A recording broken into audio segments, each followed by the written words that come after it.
স্বাস্থ্যৰ বাবে কিমান উপকাৰী জালুক?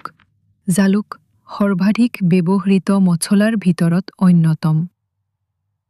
জালুক স্বাস্থ্যৰ বাবে অতি গুৰুত্বপূৰ্ণ বুলি গণ্য কৰা হয়। ইয়াত শক্তিশালী ঔষধি গুণ থাকে, যাৰ বাবে আয়ুৰ্বেদতো ইয়াক বহু ৰোগৰ চিকিৎসাৰ বাবে ব্যৱহাৰ কৰা হয়।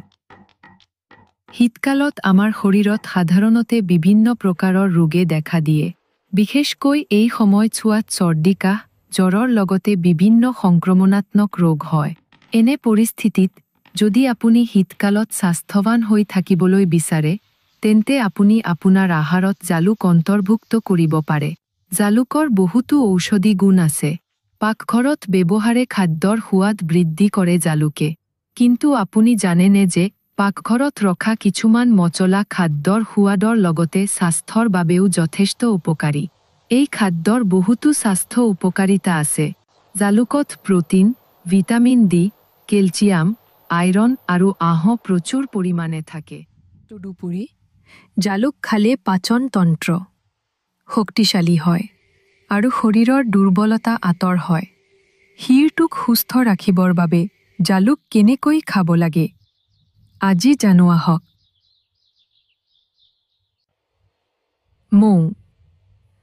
মৌৰ সৈতে জালুক খাব পাৰে। যদি আপোনাৰ চৰ্দি বা কাহ হয়, তেন্তে 1 চাহ চামুচ মৌৰ সৈতে মিহলি কৰি অলপ জালুকৰ গুড়ি খাব পাৰে। ই আপোনাৰ ৰোগ প্ৰতিৰোধ ক্ষমতা শক্তিশালী কৰাৰ লগতে শৰীৰটো গৰম কৰি ৰখাত যথেষ্ট সহায় কৰিব। চাহ। শীতকালত চৰ্দি, কাহ আৰু সংক্ৰমণৰ পৰা বাচি থাকিবলৈ আপুনি জালুক দিয়া চাহ খাব পাৰে। চাহতো জালুক দি খালে ই চাহৰ সোৱাদ বৃদ্ধি কৰাৰ লগতে শৰীৰটোক গৰম কৰি ৰাখে। আনহাতে, যদি আপোনাৰ শ্লেষ্মাৰ সমস্যা আছে, তেন্তে জালুক চাহ খাই আপুনি ইয়াৰ পৰা সকাহ পাব পাৰে। কাঢ়া। আপুনি শীতকালত জালুকৰ কাঢ়া বনাই খাব পাৰে। ইয়াৰ বাবে আপুনি এগিলাচ পানীত 10টা জালুক উতলাই ল'ব। ইয়াৰ পিছত এই পানীখিনি ফিল্টাৰ কৰি কুহুমীয়াকৈ খাব।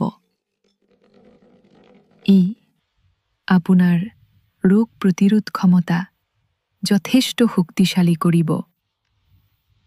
গৰম পানী। শীতকালত আপুনি গৰম পানীৰে সৈতে সহজে জালুক খাব পাৰে। এইদৰে ৰাতিপুৱা খালী পেটত খাব। ই আপোনাৰ শৰীৰৰ হৰমনৰ ভাৰসাম্যহীনতাৰ সমস্যা আঁতৰ কৰিব আৰু ওজন হ্ৰাস কৰিব।